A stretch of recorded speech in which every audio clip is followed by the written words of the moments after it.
me if any of you recognize yourself in what I'm about to share with you. There was a time where I routinely planned for the worst, I expected the worst, and I set my brain power in motion of thinking about as many things that could go wrong as possible and coming up with a plan for whatever could go wrong because I thought I was protecting myself. I thought it was the smart, prudent thing to do. Does that sound like what any of you are doing? I always expected the worst, and a lot of times things showed up that I didn't want. It wasn't the worst case scenario, which most of the time it isn't, but I was intentionally putting myself into this emotional state of suffering, thinking that I was protecting myself from suffering. How much sense does that make? It doesn't make any sense. It doesn't make any sense at all. But I can tell you something, that I grew up in an environment where many people surrounding me thought that way. They thought it was very prudent, very practical, that if we live in the future and we keep imagining all the things that can happen to us,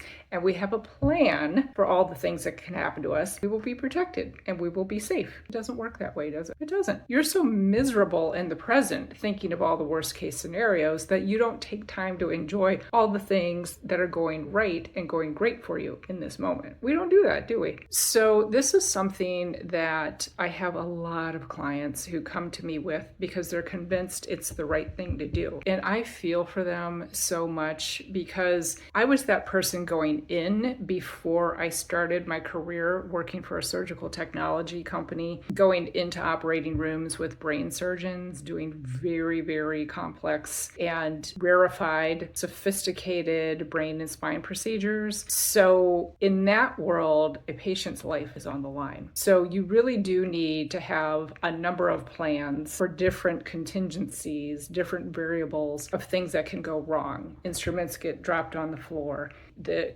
imaging and computer systems that I ran can go down. What is your plan to deal with that? All kinds of things can go wrong in the operating room, and those truly are life and death stakes. It makes sense to plan for things that can go wrong in the operating room, but it doesn't make sense to go out into your daily life and spend time living in the future asking, what if, what if, what if? And one of the things that I ended up doing to retrain my brain to not live in the future, but to live in the right here and the right now, was I learned the power of, instead of, thanks to James Clear and Atomic Habits, instead of fighting myself and trying to develop a completely new habit, I still played the what if game. Instead of saying to myself, what if I lose all my money and I have to go live under a bridge, right?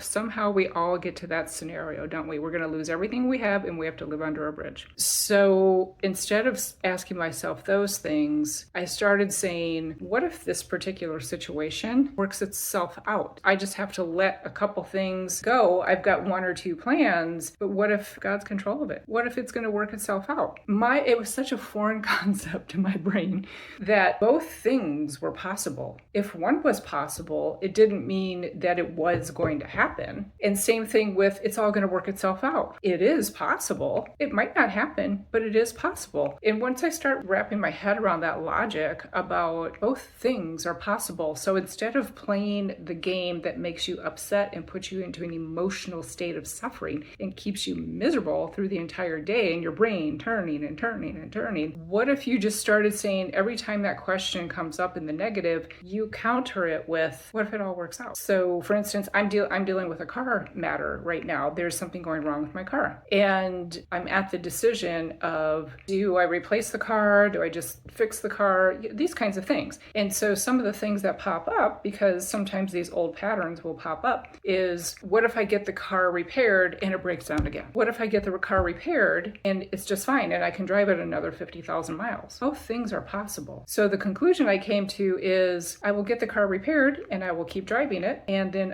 if it breaks down again, I will make the decision then. So instead of sitting there agonizing over, should I spend the time, the effort, the money to go out and find a new vehicle, it's just as possible that the car will be just fine because I have enough information about what's wrong with it and what needs and the parts, and I have all the information. I'm making an educated decision. So the other thing I did to retrain my brain is I just called the opposite game. I started playing the opposite game. Every single time that I came up with a negative what if, I had to come up with a positive what if. And the thing that I started noticing about doing that that, and this is one of the things I teach my clients too, is in the human body, in the nervous system. Remember, I have a background in neuroscience. We have two parts of the nervous system. You have your parasympathetic, which I call powerful, and you have the sympathetic nervous system, which you can think of as primal or fight or flight. Most people know it as that. When you are thinking about all the things that can go wrong, and what if this, what if that, what if the other thing that's negative, you immediately move, because your brain doesn't know the difference between physical danger and perceived